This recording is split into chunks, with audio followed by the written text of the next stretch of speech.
పొట్టపోచాను, అది గారెపల్లి, నేను ఎస్సీ మాదిగను.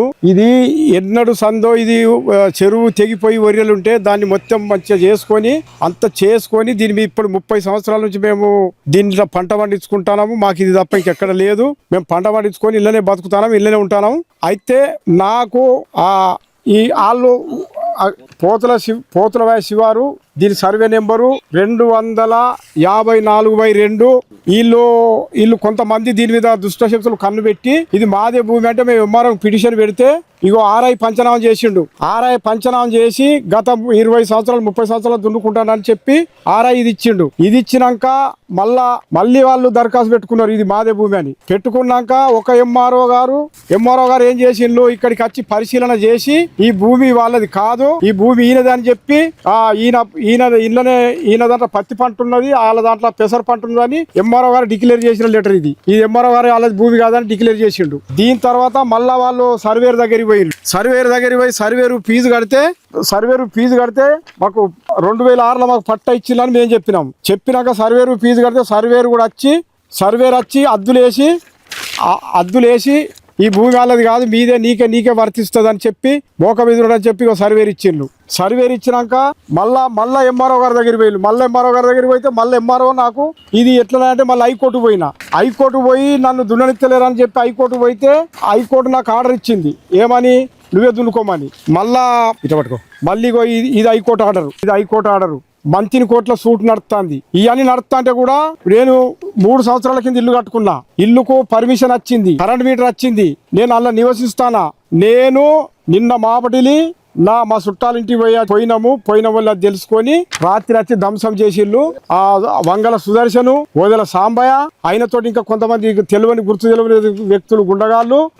మొత్తానికి నేను ఈ భూమిలో ఉండబట్టి 35 ఏళ్ళు అవుతుంది. నాకు మొన్నటి ఇప్పుడున్న గిరిదవారి కూడా 30 ఏళ్ళ సంది ఇల్లు కట్టుకుని సర్టిఫికేట్ ఇచ్చిండు. ఈ అన్నితే ఆయన ఒక్కసారి మా మంచాలు గాలబెట్టిండు, ఫోటోలు ఉన్నాయి. ఒక్కసారి మమ్మల్ని రోడ్డు మీద చెప్తూ కొట్టిండు. అది కేసు అయింది, అది ఏమైందో తెలియదు. ఒక్కసారి నన్ను నైట్ హత్య ప్రయత్నం చేసిండు. దాని విధంగా కూడా దాన్ని కూడా ఏం చేయలేదు. 30 పిటిషన్లు ఉన్నాయి ఆయనకి ఇచ్చినాయి. 30 పిటిషన్లల్లా ఏ కలెక్టర్ కూడా ఏ ఎంఆర్ఓ కూడా ఎవరు జోక్యం తీసుకుంటలేరు, వాని మీద చర్య తీసుకుంటలేరు.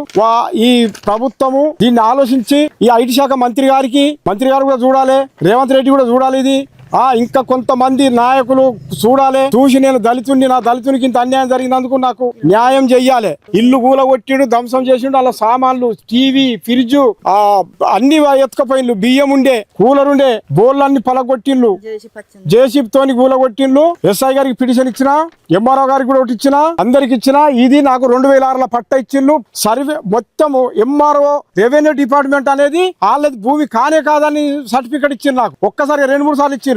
అయినా కానీ వాళ్ళను పోలీసు వాళ్ళు పట్టించుకోక ఆయన విర్రవీగి నా ఇల్లు కూడా కొట్టిండు. దీని మీద చర్య తీసుకోవాలి. ఇది అయ్యా ఐటీ శాఖ మంత్రి గారు, మీది మా ఏరియా, మేము నీ నీడ కింద ఉన్నాక కూడా మాకు ఇట్లా నన్ను ఎప్పుడైతే టీఆర్ఎస్ వచ్చిందో, టీఆర్ఎస్ ప్రభుత్వం వచ్చిన కాడికి వెళ్ళి నన్ను బాగా గాయ చేసి అజ్జేసిండు. టీఆర్ఎస్ వాళ్ళు ఇట్లా చేస్తానని చెప్పి నేను మొదటి నుంచే నేను కాంగ్రెస్ పార్టీలు ఉంటానని నన్ను వాళ్ళు అట్లా చేసిండు. వాళ్ళు అట్లా చేసినాక అయ్యో ఇది ఇట్లా అవుతుందని మార్పిడి వచ్చినాక కూడా నాకు అదే జరుగుతుంది. ఐటీ శాఖ మంత్రి గాని, ఇది రేవంత్ రెడ్డి గాని, సీఎం వీళ్ళందరూ చూడాలి. దీన్ని చూసి పరిశీలించాలి. మా దళితులకు ఇప్పటికీ ఇక్కడ 20 ఇండ్లు కూల్చిండ్లు. 20 ఇండ్ల మీద ఎవరి మీద కేసు చేయలేదు, ఎవరిని కూడా రిమాండ్ చేయలేదు, ఎవరిని కూడా జైలు పంపలేదు. అందుకనే దళితులు అంటే ఇక్కడ మొత్తం విలువ లేకుండా అయిపోయింది. ఈ దళితులకు సమాజంలో ఈ దళితులు బతకల్లా వద్దా, ఈ సమాజంలో ఇట్టుంటుంది. మరి ఇది ఏంటిది అనేది మాకు ఐటీ శాఖ మంత్రి గారు మీరు కూడా మాకు స్పందించాలి. రేవంత్ రెడ్డి గారు మీరు కూడా చూడాలి.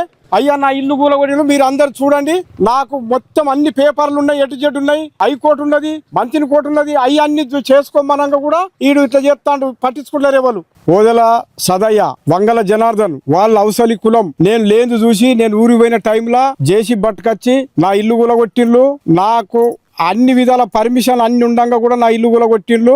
వాళ్ళ మీద చర్య తీసుకొని నాకు న్యాయం చెయ్యాలి.